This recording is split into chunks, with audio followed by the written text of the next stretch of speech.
കോൺഗ്രസിന് മതനിരപേക്ഷ മനസ്സ് നഷ്ടപ്പെട്ടുവെന്ന് മുഖ്യമന്ത്രി പിണറായി വിജയൻ. രാഹുൽ ഗാന്ധി രാജ്യത്തുടനീളം നടത്തിയ യാത്രയിൽ ലോകത്തിലെ എല്ലാ വിഷയങ്ങളും ഉയർത്തിക്കാണിച്ചുവെങ്കിലും പൗരത്വ ഭേദഗതിയെപ്പറ്റി ഒന്നും മിണ്ടിയില്ലെന്നും മുഖ്യമന്ത്രി പറഞ്ഞു.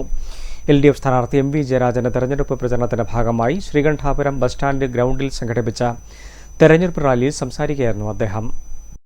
ജമ്മുകശ്മീരിന്റെ പ്രത്യേക പദവിയും സംസ്ഥാന പദവിയും എടുത്തുകളയുവാനും കഷണങ്ങളായി മുറിക്കുവാനും തീരുമാനിച്ചപ്പോൾ രാജ്യം മുഴുവൻ പ്രതിഷേധിച്ചിട്ടും കോൺഗ്രസ് മൗനം പാലിച്ചത് എന്തിനാണെന്നും കേരളത്തിലെ 18-അംഗ സംഘത്തെ പ്രതിഷേധത്തിനിടയിൽ എവിടെയും കണ്ടില്ല എന്നും മുഖ്യമന്ത്രി പറഞ്ഞു. മതനിരപേക്ഷത തകർക്കുന്ന നിയമഭേദഗതി കൊണ്ടുവരുവാൻ നോക്കിയപ്പോൾ അതിനെ എതിർക്കാൻ ഇടതുപക്ഷത്തിനൊപ്പം ആദ്യം നിന്ന കേരളത്തിലെ കോൺഗ്രസ് പിന്നീട് പിൻവാങ്ങുകയായിരുന്നു. രാഹുൽ ഗാന്ധി രാജ്യത്തുടനീളം നടത്തിയ യാത്രയിൽ ലോകത്തിലെ എല്ലാ വിഷയങ്ങളും ഉയർത്തിക്കാണിച്ചുവെന്നും എന്നാൽ പൗരത്വ ഭേദഗതിയെപ്പറ്റി ഒന്നും മിണ്ടാതിരുന്നത് എന്തേയെന്നും മുഖ്യമന്ത്രി ചോദിച്ചു. അദ്ദേഹം പറഞ്ഞത് ഞങ്ങൾക്ക് ഉൾപ്പെടുത്താൻ മനസ്സില്ല, അത് നിങ്ങൾക്കൊക്കെ വേണം. അത് ശരിയായൊരു വർത്തമാനമാണ്. നിങ്ങൾക്ക് മനസ്സില്ല. ഏത് മനസ്സാണ് നിങ്ങൾക്ക് നഷ്ടപ്പെട്ടത്? അതും ആലോചിക്കണം. മതനിരപേക്ഷ മനസ്സ് നഷ്ടപ്പെട്ടത്, സംഘപരിവാർ മനസ്സ് പടവെട്ടുന്നു. ഇതാണ് കാണേണ്ടത്.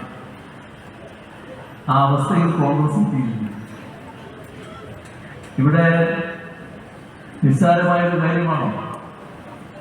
കോടാനുകോടി ജനങ്ങളാണ് ആശങ്കയിൽ കഴിയുന്നത്. അവരെ ആശങ്കയല്ല,